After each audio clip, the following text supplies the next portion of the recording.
High, Somnath Naik. আমি অনেক দিন ভিডিও করা হয়নি, তো আজকে চলে এসেছি একটা ভিডিও নিয়ে। আজকে মহা রামনবমী, প্রত্যেককে শুভ রামনবমীর প্রীতি, শুভেচ্ছা, ভালোবাসা এবং অভিনন্দন। ভগবান শ্রী শ্রী রামচন্দ্রের আজকে জন্মদিন, তো সেই উপলক্ষে আমাদের সারা ভারতবর্ষ, শুধু বলা ভুল হবে, সারা বিশ্বের সনাতনী হিন্দু ধর্মের মানুষেরা মহা রামনবমী পালন করে থাকেন। রামনবমী মানে হচ্ছে রামের জন্ম। রাম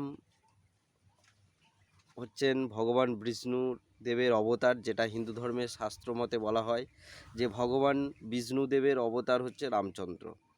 তো বেসিক্যালি আমি অবতার, ভগবান বা এইসব বিষয়ে যাচ্ছি না। আমি রামচন্দ্রকে একজন সুযোগ্য পুরুষ হিসেবে দেখছি। অবশ্যই ওনাকে মর্যাদা পুরুষোত্তম বলা হয়, তার অবশ্যই কিছু গুণ তো রয়েছে রামচন্দ্রের মধ্যে, যার জন্যে আজকে রামচন্দ্রকে মর্যাদা পুরুষোত্তম বলা হয়, হ্যাঁ কি না? আমি কোনো ভগবান, কোনো দেবতা বা কোন দেবতার অবতার সেই হিসেবে আমি ওনাকে দেখছি না। আমি ভগবান বিষ্ণুর আমিও ভক্ত, আমিও শ্রীকৃষ্ণের ভক্ত, ভগবান বিষ্ণুদেবের ভক্ত। বাট আজকে আমি বিশেষ কিছু আলোচনা করব, বিশেষ কিছু কথাবার্তা বলবো, সেটা হলো রামচন্দ্রকে নিয়ে কথা বলবো। তো রামচন্দ্র সত্যি আমার জীবনে একজন আইডল পুরুষ, আমার জীবনের একজন আদর্শ পুরুষ রামচন্দ্র।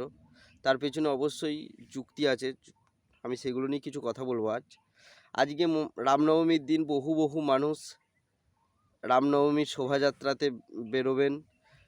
অনেক মানুষ এই রামনবমীর দিনে রামচন্দ্রের মন্দিরে গিয়ে পুজো আর্চা করবেন, রামচন্দ্রকে ভগবান হিসেবে পুজো আর্চা করে ওনার কাছে কিছু হয়তো মনস্কামনা পূর্ণের জন্য বলবেন, বা কেউ নাও বলতে পারেন। দেখুন, আমরা যদি রামচন্দ্রকে একজন মানুষ হিসেবে দেখি, তাহলে ভেবে দেখুন যে আজকে রামচন্দ্রের জন্ম কী জন্য হয়েছিল, রামচন্দ্র এই পৃথিবীতে কি করে গেছে যার জন্য আজকে রামচন্দ্রের এত গুরুত্ব, এত কদর। হ্যাঁ, আমরা আগে অনেক বিভিন্ন রকমের পৌরাণিক কাহিনী শুনেছি। আমরা ছোটোবেলা থেকে, আমিও ছোটোবেলা থেকে যখন টিভি সিরিয়ালে সিনেমাতে বিভিন্ন রকমের কাহিনী দেখতাম, বিশেষ করে রামায়ণ দেখতাম, মহাভারত দেখতাম, বা এই এই যে কাহিনীগুলোকে দেখতাম, ঠাকুর দেবতাদের কাহিনী দেখতাম, তখন খালি মনে হতো যে ওনাদের কত শক্তি ছিল।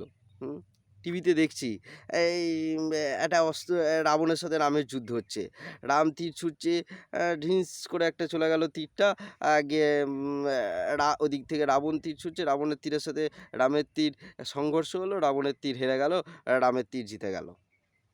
এগুলো আমরা দেখেছি, এগুলো আমি ছোটোবেলা থেকেই টিভিতে তো দেখেইছি, রেডিওতেও শুনেছি রামচন্দ্রের সম্পর্কে। হ্যাঁ, এগুলো দেখেছি, শুনেছি, তারপরে তো বইপত্র পড়েছি। মেনলি সত্যি কথা বলতে আমাদের জেনারেশন বা আমাদের পরের জেনারেশন যারা বেশিরভাগ রয়েছে, আমরা বেশিরভাগটাই কিন্তু এই টিভি, সিনেমা, সিরিয়াল, এই সমস্ত দেখেই কিন্তু আমরা এই এই এই সমস্ত দেবদেবী বা পৌরাণিক যে সমস্ত দেবদেবী আছে তাদের কাহিনীগুলো জানতে পারি।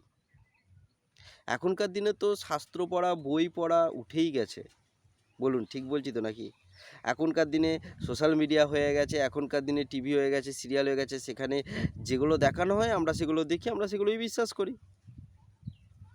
বাট পরবর্তীকালে যখন জ্ঞান হয়, যখন বুদ্ধি হয়, যখন বুঝতে পারি, তখন অনেক কিছুই ভাবনা চিন্তা মাথার মধ্যে আসে, অনেক কিছু প্রশ্ন আসে, অনেক প্রশ্ন জাগে। তো যাই হোক, তো দেখুন, এই যে রামচন্দ্র, সত্যি কথা বলতে আজকে আমরা জানি রামচন্দ্র বনবাসে গিয়েছিল কিসের জন্য। সেটা হলো তার পিতা রাজা দশরথের যে কথা তিনি দিয়েছিলেন, সেই কথা রাখবার জন্য, রাজা দশরথের কথা রাখবার জন্য, পিতার কথা রাখবার জন্য ভগবান রামচন্দ্র তিনি গিয়েছিলেন বনবাসে। এটা আমরা দেখেছি। সিরিয়াসলি আমি মনে মনে ভাবি যে দেখুন, আজকে রাজা দশরথ, তার বিশাল বড় রাজত্ব, সেই রাজত্বকে ছেড়ে অনায়াসে তিনি চলে গেলেন বনবাস, রাজি হয়ে গেলেন, হ্যাঁ বনবাস যাব, বনবাস জীবনযাপন করতে শুরু করে দিলেন। বাট আজকের দিনের মানুষ যদি হয়, সামান্য 5 ইঞ্চি জায়গাও ছাড়ছে না, সামান্য 5 ইঞ্চি জায়গার জন্য লাঠি লাঠা, খুনোখুনি, মারপিট, দাঙ্গা দাঙ্গি হয়ে যাচ্ছে, মুখ দেখাদেখি নাই, গালাগাল দেওয়া দেই হচ্ছে। হ্যাঁ, ভাবতে পেরেছেন? সেখানে রাজত্ব ছেড়ে বনবাসে যাওয়ার কোনো মানে হয় আজকের দিনে? যাবে না, কেউ যাবে না। অথচ আজকের দিনের এই মানুষগুলোই কিন্তু রাম পুজোর জন্য কিন্তু মেতে উঠেছে, রামনবমীতে মেতে উঠেছে, শোভাযাত্রা করছে, পুজো আর্চা করছে। অথচ সেই রাম যে শিক্ষাটা দিয়ে গেছেন, সেই শিক্ষাটা ভেতরে কিন্তু কেউ আজকের দিনে বপন করেনি। আজকের দিনে সেই শিক্ষাটা কিন্তু কেউ বপন করেনি। ভেবে দেখবেন বিষয়গুলো, ঠিক না? আজকের দিনে বহু মানুষকে দেখি, আমিও তো একটা সমাজে বাস করি, আমিও একটা জায়গায় বাস করি, আমি দেখছি, বুঝছি, বা অনেক মানুষের সাথে পরিচয় আছে। হ্যাঁ, সামান্য কিছুর জন্য বাবা মায়ের সাথে ঝামেলা, সামান্য কিছু সম্পত্তি, সামান্য কিছুর জন্য ভাই ভাইয়ের মধ্যে ঝামেলা, খুনোখুনি, মারামারি হয়ে যাচ্ছে। আর সেখানে রামচন্দ্র তার সম্পত্তি, তার রাজত্ব, তার ভাইদের, তার বাবাদের, তার বংশকে ছেড়ে দিয়ে চলে গেলেন বনবাসে। ভেবে দেখেছেন? তাহলে আমরা কোথায়? আমরা রামচন্দ্রকে মানছি, কিন্তু মানে পুজো করছি, ভগবান হিসেবে পুজো করছি। কেন? তিনি অসীম শক্তিশালী, তিনি রাবণকে পরাজিত করেছিলেন। আমরা সেইটাকে দেখছি, যে আমরাও ওনাকে যদি মানি, ওনাকে যদি মানে শ্রদ্ধা করি, ওনাকে যদি পুজো দিই, তাহলে আমরা রাবণের মতন শত্রুকে পরাজয় করে ফেলবো। হ্যাঁ, অবশ্যই অবশ্যই করবেন, আপনার যিনি শত্রু রয়েছেন তাকে পরাজিত করবেন আপনি, কিন্তু তার আগে রামচন্দ্রের মতো চরিত্রটা তো তৈরি করুন। রামচন্দ্রের মতো চরিত্রটা তৈরি করা আমাদের সমাজের প্রত্যেকটা পুরুষের কর্তব্য, দায়িত্ব। রামচন্দ্র যেমন ছিল সন্তান, তেমনি উনি স্বামী হিসেবেও কিন্তু কোনো কম যান না, স্বামী হিসেবেও উনি কম যান না। আজকে সীতার,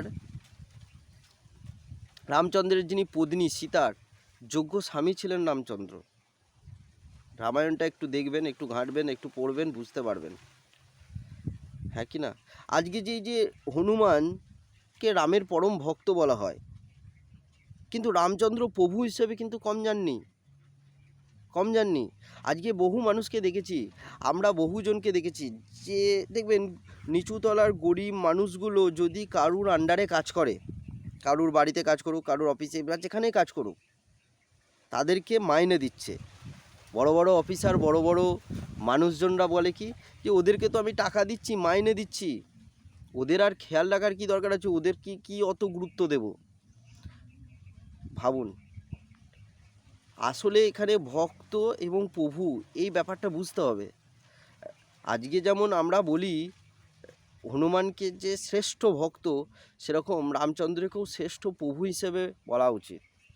আজকে ভক্তের দাম তিনি দিয়েছেন, রামচন্দ্র ভক্তের দাম দিয়েছেন, তবেই তো শ্রেষ্ঠ ভক্ত হতে পেরেছে হনুমান, তাই না? ভেবে দেখবেন, আজকে রামচন্দ্র কোনো লোভ, কোনো লালসা, কোনো অহংকার বলে কিছু ছিল না। আজকে সেই রামচন্দ্রের মতন পুরুষ হওয়াটা প্রচণ্ড প্রয়োজন, প্রচণ্ড দরকার, প্রচণ্ড দরকার। এটা বুঝবেন। আমাদের জীবনে জন্মের উদ্দেশ্য কি? আমাদের জীবনের জন্মের উদ্দেশ্য হানাহানি, মারামারি করা নয়। রামচন্দ্র রাবণের সাথে যুদ্ধ করার আগে অনেক অনেক অনেকবার রাবণকে বুঝিয়েছিলেন। রাবণের সাথে যুদ্ধ করার আগে উনি অনেকবার রাবণকে বুঝিয়েছিলেন, রাবণকে শুধরানোর সুযোগ দিয়েছিলেন। যখন রাবণ কোনো কিছু মানেনি, গুরুত্ব দেয়নি, উনি দেখেছেন যে রাবণের দ্বারা এই একটা সৃষ্টির ধ্বংস হবে, উনি সৃষ্টি রক্ষার্থে রাবণকে হত্যা করেছিলেন। বাট আমরা আজকের দিনে কি করি? আমরা আজকের দিনে কি করি? আমরা শত্রু তৈরি করতে অভ্যস্ত। আমরা বুঝিয়ে ভালোবেসে কাউকে মিত্র করতে পারছি না। আমরা বুঝিয়ে ভালোবেসে একটা সম্পর্ককে সুগঠিত করতে পারছি না। আমরা বুঝিয়ে ভালোবেসে একজনের সাথে ভালো মানে সম্পর্ক স্থাপন করে উঠতে পারছি না। আজকের দিনে কিন্তু এটা বেসিক্যালি প্রবলেম। বাট আমি আজকে রামনবমীর দিন আমি এটা প্রত্যেককেই বলবো, একটু শিখবেন, একটু বুঝবেন, স্বয়ং রামচন্দ্রের চরিত্রটা সম্পর্কে একটু জানুন, তিনি কেমন ছিলেন, এবং চেষ্টা করুন নিজের মধ্যে সেই রামচন্দ্রের চরিত্র স্থাপন করা। দেখবেন অনেক ভালো হবে। রামচন্দ্রকে দুঃখ কষ্ট সহ্য করতে হয়নি, হ্যাঁ, দুঃখ কষ্ট সহ্য করতে হয় না। আপনি যদি ভালো মানুষ হন, আপনি যদি সৎ হন, আপনি যদি সৃষ্টি রক্ষার জন্য নিজেকে বদ্ধপরিকর রাখেন, আপনাকে প্রচুর প্রচুর দুঃখ কষ্ট যন্ত্রণা সহ্য করতে হবে। ঐশ্বর্য ছেড়ে, গদি বিছানা ছেড়ে, বিলাসিতা ছেড়ে রামচন্দ্রকে বনে গিয়ে থাকতে হয়েছিল, সহ্য করতে হয়েছিল। রামচন্দ্রকেও তার স্ত্রীকে ছেড়ে দীর্ঘদিন জীবনযাপন করতে হয়েছিল, সহ্য করতে হয়েছিল। বুঝবেন বিষয়গুলো। রামচন্দ্রকেও অনেক মানুষ ভুল বুঝেছিল, তার পরিবারের লোকজনরা। বুঝবেন বিষয়গুলো, বুঝবেন এই বিষয়গুলো। রামচন্দ্রকেও অনেক কাছের মানুষকে হারাতে হয়েছিল, বুঝবেন এই বিষয়গুলো। তাহলে আপনি যদি সত্যের পথে থাকেন, আপনি যদি ভালো মানুষ হন, আপনার যদি মনে মানসিকতা যদি খুব ভালো হয়, আপনাকে অনেক দুঃখ, অনেক কষ্ট, অনেক যন্ত্রণা সহ্য করতে হবে। বাট সেগুলোর দিকে মন দেবেন না, কান দেবেন না। আপনি আপনার কর্ম করে যান। জন্ম যখন হয়েছে মৃত্যু তো নিশ্চিত, জন্ম যখন হয়েছে মৃত্যু তো নিশ্চিত। এই পৃথিবীতে যা কিছু দেখছি এটা কার? কোনোটাই আপনার নয়, আমার নয়, সবই স্বয়ং ঈশ্বরের, সৃষ্টিকর্তার। আজ আমি যেটা ভোগ করছি, কাল ওইটাই অন্য কেউ ভোগ করবে। সোজা কথা আমি বলে দিলাম। আজকে যে ভিটেটাই আমি বাস করছি, কাল ওই ভিটেটাই অন্য একটা আত্মা এসে বাস করবে। আজ যে গাড়িটাই আমি চড়ছি, কাল ওই গাড়িটা অন্য একটা আত্মা চড়বে। আজ যে সোনার গয়নাগুলো ব্যবহার করছি, কাল অন্য একটা আত্মা ওই গয়না ব্যবহার করবে। বুঝতে পেরেছেন? তাহলে কোনোটাই আমাদের নিজস্ব নয়, কোনোটার প্রতি আমাদের একদম বিশাল অধিকার আমাদের নেই। সবই সৃষ্টিকর্তার, সবই তার। আমরা শুধু কয়েক বছরের জন্য, কয়েকটা দিনের জন্য এই পৃথিবীতে এসেছি। এটা বোঝার চেষ্টা করুন, এটা বুঝে নিজের জীবনটাকে অতিবাহিত করুন। এখনও পর্যন্ত দেখতে পাই সামান্য ছোট ছোট জিনিস নিয়ে হিংসা, হানাহানি, মারপিট, জেলাসি ফিল হচ্ছে। আজকের দিনে বহু জায়গায় দেখতে পাচ্ছি সম্পর্ক ভেঙে যাচ্ছে, বহু ভালো ভালো সম্পর্ক ভেঙে যাচ্ছে। কিসের জন্য ভাঙছে বলুন তো? কিসের জন্য? নিজেদের চাহিদা, লালসা, এগুলোর জন্য। কেন এগুলো ত্যাগ করতে পারছেন না? কেন? পার্থিব জগতের প্রতি, এই বিশ্বের এই যে যা কিছু দেখছি, তার প্রতি একটা চরম বড় ভোগ বিলাসিতার আকাঙ্ক্ষা জন্ম নিয়েছে প্রত্যেকটা মানুষের মধ্যে। কম্পিটিশন বেড়ে যাচ্ছে। ওর স্ত্রী ভালো হয়েছে, দেখতে সুন্দর, আমার স্ত্রীটা কেন দেখতে সুন্দর হলো না, আমার স্ত্রীটা কেন ভালো হলো না, ব্যাস ওই যে মাথার মধ্যে ঢুকে গেল। তারপর স্ত্রীর সাথে টুকটাক ঝামেলা, টুকটাক থেকে সেটা বড় হয়ে যাচ্ছে। এটা স্ত্রী নয়, এটা পুরুষদের ক্ষেত্রেও হচ্ছে। হ্যাঁ, অনেক বাড়ির বউ মানুষরা ভাবছে ওদের বাড়ির পুরুষটা এই ভালো, ওদের বাড়ির পুরুষটা এত টাকা রোজগার করে, ওই পুরুষটা দেখতে ফাটাফাটি, ওই পুরুষটার বডিটা দারুণ সুন্দর, আমার হাজবেন্ডার কেন এরকম হলো না, আমার প্রেমিকটা কেন এরকম নয়। ব্যাস জন্ম নিল আকাঙ্ক্ষা, জন্ম নিল উচ্চ একটা আকাঙ্ক্ষা, মনের মধ্যে একটা যন্ত্রণার জন্মস্থান পেয়ে গেল। তারপর সেই আকাঙ্ক্ষা পূরণের জন্য ছুটছে এদিক ওদিক ছুটছে। ভেঙে যাক, সংসার ভেঙে যাক, সমাজ কি বলছে দেখার দরকার নাই, সংসার ভেঙে যাক, সব কিছু চলে যাক, উচ্ছন্নে চলে যাক, আমার আকাঙ্ক্ষাটাকে তো আমাকে পূরণ করতেই হবে না। হ্যাঁ, ভেবে দেখুন, যে আকাঙ্ক্ষার জন্য আমরা এরকম ছুটে